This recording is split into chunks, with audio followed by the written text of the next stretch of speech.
On the road again with the Richmond Flying Squirrels. Heading into the All-Star break, the Flying Squirrels went to Trenton, New Jersey and Reading, Pennsylvania, and I'm here in Reading, PA at First Energy Stadium, also known as America's Classic Ballpark or Baseballtown to the locals. Now, this facility, built in 1951, holds a whole lot of history, and we're going to show you a little bit of that, as well as some of the wackiness that goes on here during a Reading Fightin' Phils game.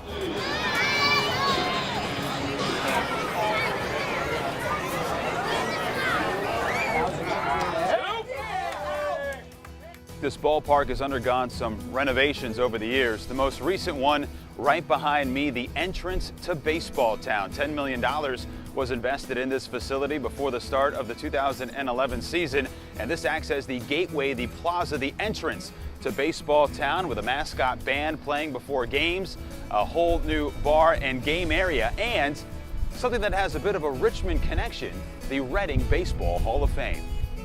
Flying Squirrels executive Chuck Domino entered into the Hall of Fame here in 2010. Chuck was the general manager years ago. I mean, he really helped elevate this place. A lot of what we do today is still courtesy of Chuck's teachings on how we implement our day-to-day routine and how things are promoted around here. So Chuck Domino's legacy lives large here in Baseballtown. There's a lot of rich history here, as this is our 51st season being affiliated with the Phillies. It's currently the longest affiliation between a parent club and a minor league team, but before then too, the Boston Red Sox had an affiliation here, and even the Cleveland Indians as well. We wanted to take an area of this ballpark and pretty much recognize all the players that are currently in Cooperstown that have played here in America's Classic Ballpark, going back to when this ballpark was around in the 50s. The likes of Juan Marichal, whether it was Billy Williams or Tim Rock Raines, who was just inducted into the Hall of Fame, players like that, even going way back to Leon Day, who also got a chance to play here inside America's Classic Ballpark.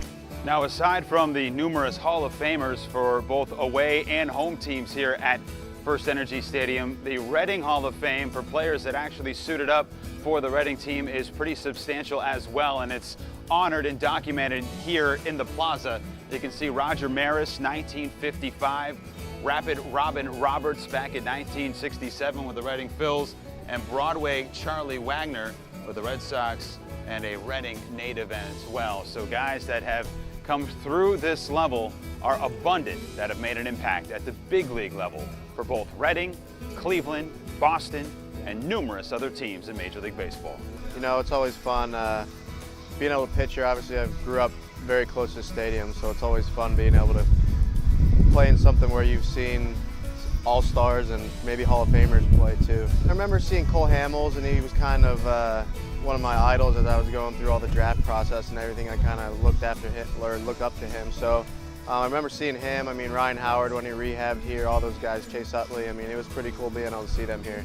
When people come here, they're seeing more than a baseball game. I mean, we are as over the top, and I say that in the most respectful and awesome way, because without the way we present ourselves, I don't know if we have the success we do. Our pool in right field, it's great because home run balls land into it all the time. So, it gives kids a chance to get a souvenir, and then, who knows, get an autograph at the end of the night. Just even from the veggie race, which we keep standings of, and fans actually keep track of whether cauliflower is winning or broccoli or carrot. It gets people on their feet every time it happens. We have a mascot band, whether it's Screwball and Drums, Bucky the Beaver, Change Up the Turtle. It's just so much interaction that goes on here that we appeal to all ages, and I think that's what allowed Reading to have so much success here over the years. The Crazy Hot Dog Vendor is probably the most recognizable minor league mascot across the country. People get pumped every time he comes out, and he's riding his ostrich and he's throwing hot dogs in the stands. They even have me play a part of it. I have a net that I try to catch hot dogs wide in the air. This area has grown to love the Crazy Hot Dog Vendor so much that kids dress up like him for Halloween. And in fact, some of the local party cities ran out of ostrich costumes over the years, and they've had to order more, leading the corporate department to ask, what's going on in Reading, Pennsylvania? Why are we selling so many ostrich costumes during Halloween?